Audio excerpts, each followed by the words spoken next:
وأشهد أن محمدا عبده ورسوله.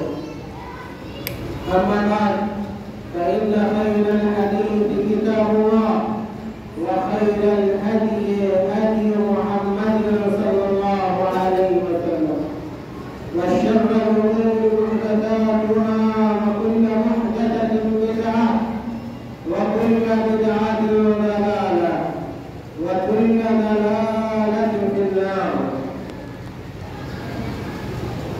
أعوذ بالله من الشيطان الرجيم.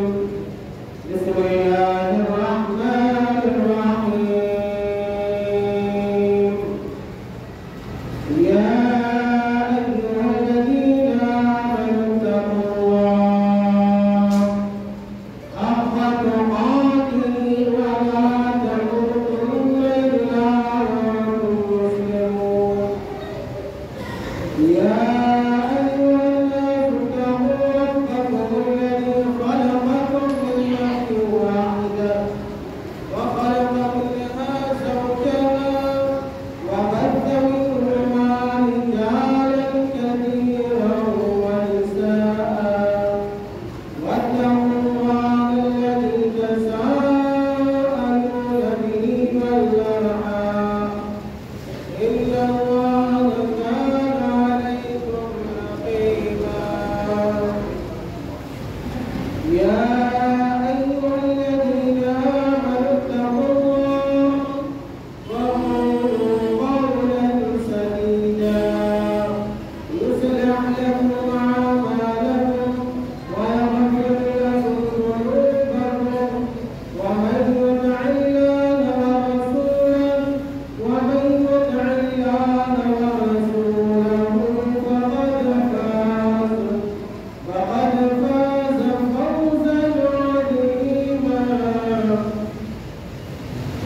وقال تعالى في مقام آخر: إن أول بيت وضع للناس للذي بمكة مباركا وهدى للعالمين، فيه آيات بينات مقام إبراهيم، وما دخله كان آمنا، ولله على الناس حج البيت من استطاع إليه سبيلا، ومن كفر فإن الله غني عن العالمين.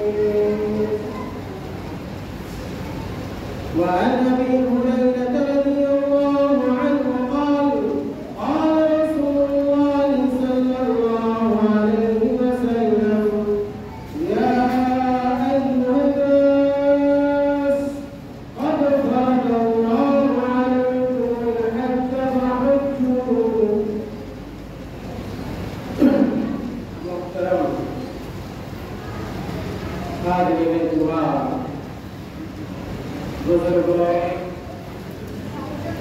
نوجوان ساتھیوں اور پیارے بچوں،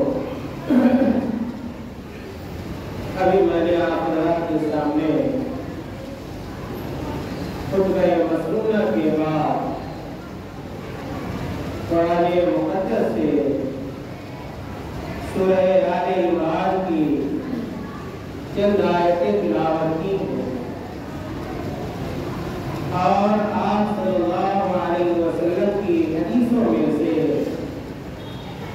ایک بڑی مشہور اور معروف حدیث آپ حضرات کے سامنے پیش کی گئی ہے۔ میرے بھائیوں، اللہ رب العالمین کا بے پایا شکر و احسان ہے، اس کا کرم ہے کہ وہ وحدہ لا شریک لہ ہمیں اور آپ کو ایسے مواقع عطا کیا کرتا ہے جن مواقع سے ہم اور آپ فائدہ اٹھا کر اللہ رب العالمین کے اجر و ثواب کے مستحق ہو سکتے ہیں۔ اللہ رب العالمین نے جو جنت بنائی ہے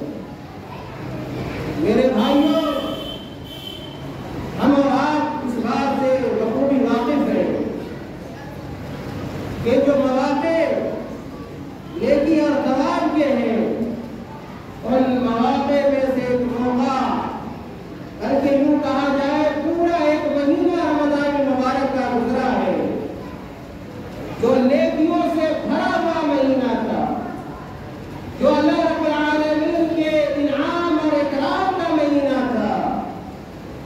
اس کے بعد جو مہینہ گزرا میرے بھائیوں وہ شوال کا مہینہ تھا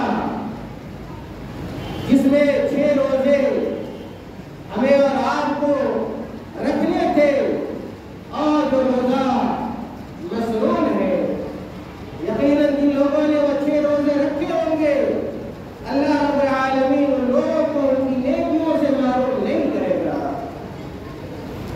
اسی طرح میرے بھائیوں ہمیں اور آپ کو یہ جاننا چاہیے کہ شوال کا مہینہ ہو یا یہ کہ ذی قعدہ کا مہینہ ہو یا یہ کہ ذی الحجہ کے 10 دن ہو، یہ مہینے اور یہ ایام بھی بڑے اہم ہیں اور وہ اس اعتبار سے اہمیت کے حامل ہے کہ ان مہینوں میں اللہ رب العالمین کی ایک اہم عبادت انجام دی جاتی ہے جنہیں ہم اور آپ حج کے نام سے جانتے ہیں۔ میرے بھائیوں حج کے مہینے شروع ہو چکے ہیں۔ عبداللہ ابن عباس رضی اللہ تعالیٰ عنہ مفسر قرآن ہے، کہتے ہیں کہ شوال کا مہینہ، ذی قعدہ کا مہینہ اور ذی الحجہ کا 10 دن یہ حج کے مہینے میں شامل ہے۔ اسی طرح امام مالک، امام دار الحجرہ بھی اسی قول کے قائل ہے، یہاں تک کہ امام ابو حنیفہ رحمۃ اللہ علیہ وہ بھی کہتے ہیں کہ شوال کا مہینہ ذی قعدہ